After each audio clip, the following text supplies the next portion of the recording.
What's up people, welcome back to the channel, and today we are talking about the M1 chip from Apple that just came on November 10th and that just changed the entire scene of the laptop industry for maybe the next entire decade or maybe more.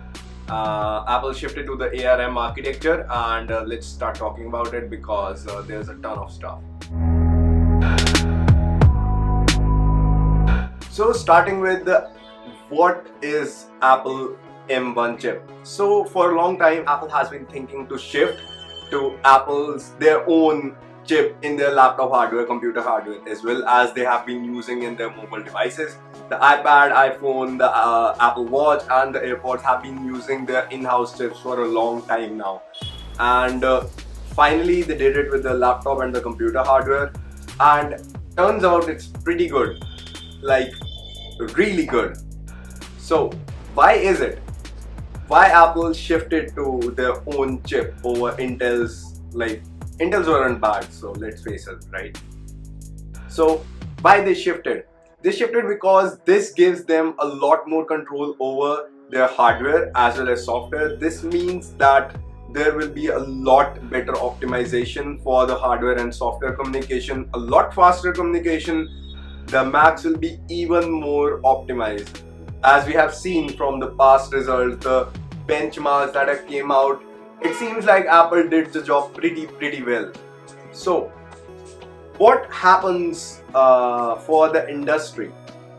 Apple once again has changed the entire industry for the laptop market, because if this continues, this will mean the entire industry will have to shift to the ARM architecture, because as far as we have seen the benchmarks, the battery tests are off the charts, like 20 hours backup on a charge for a pro machine. Apple MacBook Pro 13-inch lasts around 20 hours for web usage, and that's a pretty good deal. Like, you can charge your laptop once, and if you're using around 3 hours a day, you can just take it for the entire week without a charge, and that's a pretty big deal, right? So what does it mean for the consumers? Should you upgrade? Should you not? Should you wait, or should you just go ahead and buy the Intel machines? So it depends. It really depends on your usage and what your laptops are being used for right now, right? If you're someone who's using your laptop for just the basic tasks like web browsing, watching Netflix, making presentations on Keynote or something like that, or just documents or things like that, right? You can go ahead, buy a MacBook Air or MacBook Pro 13-inch depending on what you need and what your budget is, right? And you'll be more than happy with what that thing can do. More battery backup while maintaining the same battery size, same weight of the laptop means a lot. For someone who is on the move on business meetings and is taking constant flights from one place to another, this thing means a big deal, right? But if you're a professional, right? If you're a professional who uses softwares like Photoshop, Illustrator, After Effects, if you're using any third-party softwares for your work as a professional career, don't upgrade. Don't upgrade for at least a year or two, because Apple has claimed that it will take around 2 years to shift completely to the Apple's own entire system. But it's gonna take longer than that, because not all software companies are gonna be on board making them, and some of them are gonna be needing a lot more time to develop the entire software for the new chips. And as far as the work department goes, I'll suggest stay away from the M1 chip laptops, and if you can wait.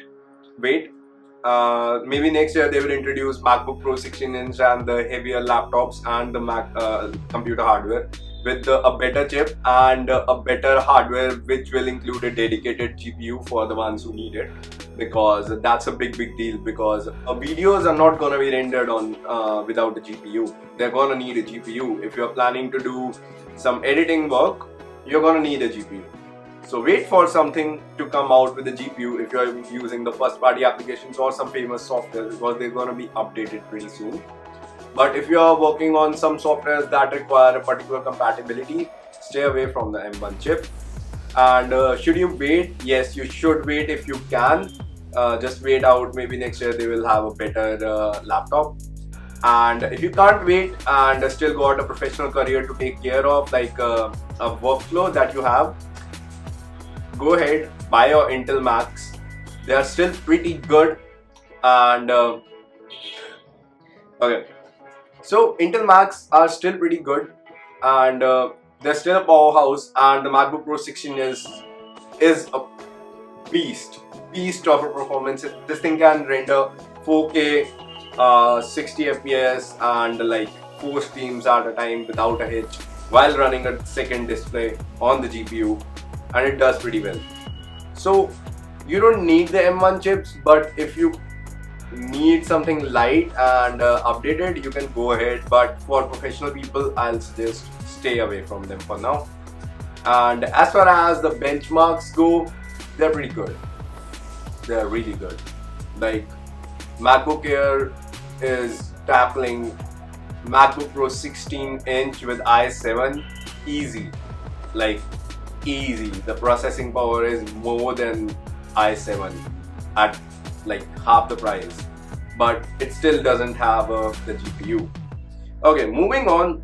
What is the benefit of like what's the architecture and what are the cons of the M1 chip?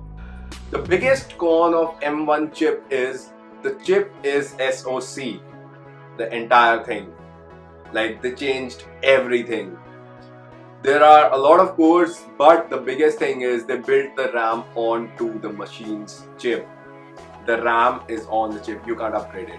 The maximum that Apple offers is what they offer right now. If the chips are not being made with a RAM more than 16 GB, you can't get a system with more than 16 GB of RAM. Or for someone who's using their laptop for a lot of multitasking, you're going to need a lot of RAM. So there's that, because you can't upgrade. And obviously, but that also brings in a big advantage, that the RAM and the CPU will be working together so closely, so fast, it's gonna be instant. But then again, there are pros and cons, and the whole thing is still in like development, and there are a lot of things that Apple needs to pick out, fix and place back. So wait a year or something before you buy them, and let Apple fix those things before you buy it, right? That's it for the video. Hope you liked it. If you liked it, like down and comment. Let us know what you need else, and we'll be shooting them.